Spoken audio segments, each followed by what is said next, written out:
என்னடா இந்த பிள்ளை இப்படி பேசுதுன்னு நினைக்காதீங்க. மாம்பூக்கள் சரியா பூக்கவில்லை என்றால் பருவ காற்று சரியா வீசிருக்குன்னு அர்த்தம்.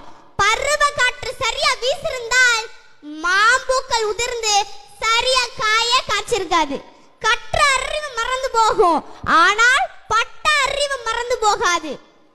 உலகத்தில் வேளாண்மையை கைவிட்ட அனைத்து நாடுகளும் பிச்சை எடுத்துக் கொண்டிருக்கிறது.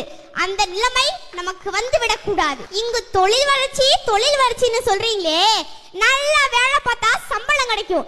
சம்பளம் கிடைச்சா நல்லா சாப்பிடலாம். அப்ப அந்த சாப்பாடு எங்க இருந்து வருது? யாருக்கிட்டையும் பதில் இல்ல. விவசாயத்தை படிக்காதவன் செய்கிற தொழில் என்று நீங்க நினைக்கிறீங்க. விவசாயம் என்பது தொழிலே கிடையாது. அது நம்முடைய பண்பாடு, வாழ்வியல் என்பதை நீங்க புரிஞ்சுக்கணும். விவசாயத்தை படிக்காதவன் செய்கிற தொழில் என்று நீங்க நினைச்சீங்கன்னா படிச்சவனுக்கு